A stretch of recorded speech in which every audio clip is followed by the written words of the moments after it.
सत्स्वरूप अपनी सेवा में इतना अनुरक्त हो गया कि उसका पूरा जीवन इसी के संबंध में बीतने लगा। वह शहर के डाकिये तक के लिए स्नेह अनुभव करने लगा, क्योंकि डाकिये का वेट कर रहे थे, क्योंकि डाकिया स्वामी जी की टेप उसके लिए लाता था, क्योंकि जो पोस्टमैन होता था वही टेप्स लाता था। तो ये हमेशा को डाकिये से भी बड़ा प्रेम हो गया, स्नेह हो गया। यद्यपि सत्स्वरूप स्वयं को प्रभुपाद की आवाज़ सुनने में दक्ष मानते थे, किंतु एक टेप में ऐसा शब्द था जिसे वे नहीं समझ सके। एक्चुअली ये बहुत बारी हुआ प्रभुपाद जी के टाइम में, क्योंकि एक तो प्रभुपाद जी का इंग्लिश भी बंगाली एक्सेंट था, अमेरिकन एक्सेंट नहीं था। दूसरा, कभी कभी प्रभुपाद संस्कृत वर्ड यूज़ किया करते थे, और वो तो विदेशियों के लिए बिल्कुल ही नया होता था। तो कई बारी बहुत सारे मिस प्रिंटिंग हो जाते थे, है ना, और कई बारी सही में अर्थ का अनर्थ भी हो जाता था।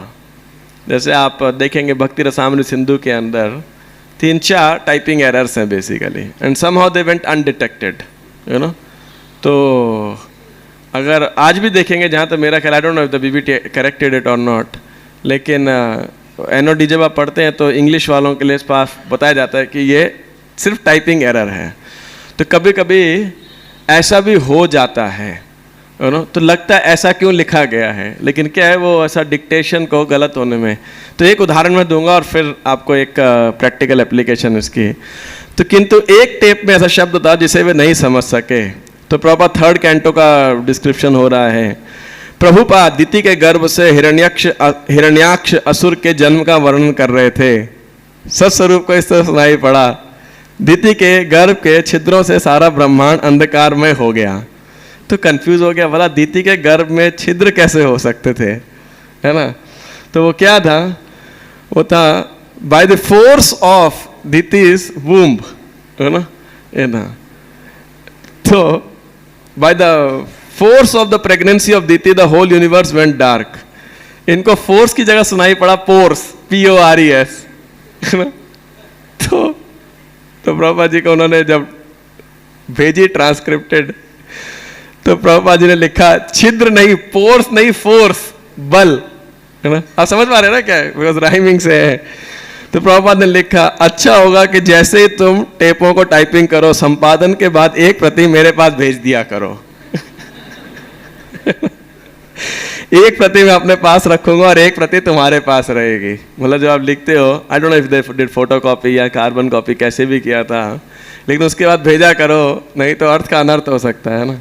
तो आप सोचिए, मतलब सोचने की बात है, प्रभुपाद जी को ये ग्रंथ देने के लिए कितनी मेहनत करनी पड़ी, है ना, एक एक चीज़ के लिए। फिर भी लोग कहते हैं एडिटिंग हो गया, ये हो गया, फलाना ढिमकाना हो गया। प्रभुपाद जी की बुक कम पढ़ेंगे और कंट्रोवर्शियल मुद्दों पर ज़्यादा चर्चा करेंगे। ये बड़ा दुख की बात है आज के समय के अंदर। लेकिन अगर हम देखें, प्रभुपाद जी कह रहे हैं भागवतम के अंदर, तद्भाग विसर्गो जनताग विप्लवो यस्मिन् प्रतिश्लोकम अबद्धवत्यपि नामान्यनन्त्यस्य यशो अंकितानि यत् शृण्वन्ति गायन्ति गृह्णन्ति साधवः। कि यदि भगवान के प्रामाणिक शब्द कुछ त्रुटिपूर्वक भी लिखे गए हैं, ग्रामेटिकल मिस्टेक की गई है, स्पेलिंग मिस्टेक की गई है, कुछ हो भी जाता है, तो भी पूरे विश्व भर के अंदर, ब्रह्मांड के अंदर वो आध्यात्मिक क्रांति लाने के लिए सक्षम है। तो कुल मिला के कहने का अर्थ है कि कभी कभी ऐसी गलतियां हमें भी देखने को प्राप्त होती हैं।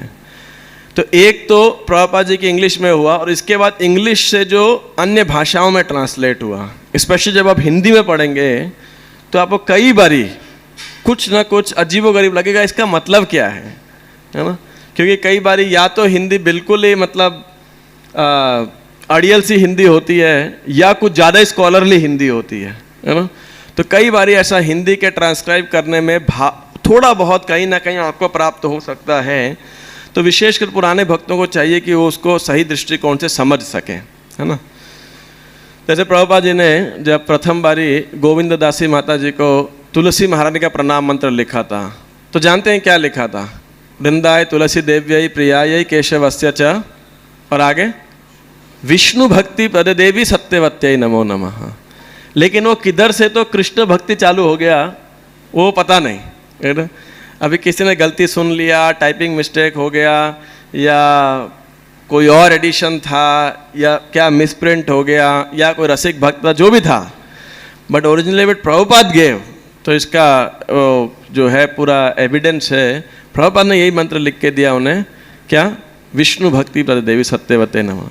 और फिर कहीं से तो हमारे जो सॉन्ग बुक है उसमें एक जगह टाइपिंग मिस्टेक हुआ, अभी देखेंगे आप हर जगह आपको वो टाइपिंग दिखेगा ही दिखेगा। तो वो ट्रेंड बन गया। तो नई जनरेशन जब आती है तो उसको लगता है यही सही है, उनकी तो गलती नहीं है ना।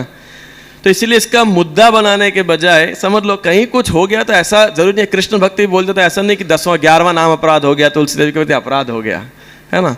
ऐसा नहीं अपराध हो गया। और खासकर गलती से भी अगर बोल दिया, मान लीजिए, और गलती ही संप्रदाय बन गया, अगर मान लीजिए ये गलती एक ट्रेडिशन बन गया, तो भी ऐसा नहीं है कि भक्त आपसे कोई अपराध हो गया या आप इसके लिए सज़ा मिलेगी, तुलसी माँ नाराज हो जाएगी आपसे, आपके घर में तुलसी सूख जाएगी, ऐसा नहीं होने वाला है ना। तो ऐसा हो गया। लेकिन हाँ, अच्छा है कि शास्त्र वचन को हम एज इट इज़ पढ़ें, बट इस पर कोई विवाद करने के लिए ज़्यादा दिक्कत वो नहीं, मतलब विवाद करने की आवश्यकता नहीं है। तो ऐसा ये एक एविडेंस है। 1969 के अंदर एक अलग प्रकार का मुद्दा उठता है जहाँ प्रभुपाद सेड, तो सत्स्वरूप महाराज का अनुभव था। एक गुरु भाई आगे कहते हैं कि प्रभुपाद जी के साथ में था राय राम, और प्रभुपाद जी ने मुझे ऐसे बोला, जब के बारे में कुछ विषय था। तो सत्स्वरूप महाराज को लगा राय राम ने बोला है तो सही बोला, प्रभुपाद जी के साथ है, प्रभुपाद जी ने ऐसे बोला है। और लेकिन तब तक होने क्या लगा, हर व्यक्ति बोलता था कुछ ना कुछ, तो प्रभुपाद जी ने ऐसा कहा है, प्रभुपाद जी ने ऐसे कहा है, ऐसे कहा है। तो और प्रभुपाद जी कई लेटर में प्रभुपाद क्लैरिफाई कर रहे हैं, मैंने ऐसा नहीं कहा था। जब वह क्वेश्चन पूछते थे तो इनको समझ में आ गया कि ना प्रभुपाद जी से डायरेक्टली पूछ लो, ज़्यादा अच्छा है कन्फ्यूजन के बजाय। तो राय राम कह रहे थे, प्रभुपाद जी ने कहा है कि जब बड़े धीमे करना चाहिए या साइलेंटली करना चाहिए। तो इन्होंने प्रभुपाद जी को लिखा, when Rai was in your apartment, he told me that you told him to chant softly, silently. Prabhupada said, मैंने ऐसा नहीं कहा था, मैं ये कह रहा हूँ कि आप ऊंचा बोल के करो जप या धीमे करो, मेन बात है कि आपको जप को सुनना चाहिए, है ना। हाँ, मैंने ऐसा जरूर कहा था कि आपके ऊंचे जप से आध्यात्मिक गुरु की सेवा में बाधा नहीं पड़नी चाहिए। आप समझ रहे कॉन्टेक्स्ट क्या था। और प्रभुपाद जी के अपार्टमेंट में थे, ऊंचा जप कर रहे थे, प्रभुपाद जी को डिस्टर्बेंस हो रही थी या तो ग्रंथ लिखने में या कुछ भी, तो प्रभुपाद जी ने बोला चैंट सॉफ्टली। लेकिन उसका इंटरप्रिटेशन आप देखेंगे तो कैसे हो जाता है कि नहीं। तो इसलिए बड़ा सावधान रहना चाहिए कि किस बात को किस कॉन्टेक्स्ट में बोला गया है। और स्पेशली प्रभुपाद जी के जो पत्र हुआ करते थे, है ना, और अभी तो आप जानते हैं हाल फिलहाल में जो भी एक विवाद हुआ तो उसके अंदर बहुत चर्चा। प्रभुपाद जी ने शिक्षा दिया था कि मेरे लेटर्स को आप पब्लिकली पब्लिश मत करो, है ना। लेकिन अनफॉर्चुनेटली वो हो गए और आज इंटरनेट के ऊपर भी हैं और बहुत एक्स्ट्रापोलेट होते हैं। तो हम सब भक्तों को थोड़ा सावधान रहना चाहिए इस विषय के ऊपर, खासकर जो बुद्धिवर्गीय जीव भक्त हैं, लीडरशिप पोजीशन के अंदर हैं। We should try to study Shrila Prabhupada books very carefully, Prabhupada actions very careful in right context. मतलब ब्लाइंड फॉलोइंग थोड़ा सा हमको इस से निकलना चाहिए, अंधविश्वास से।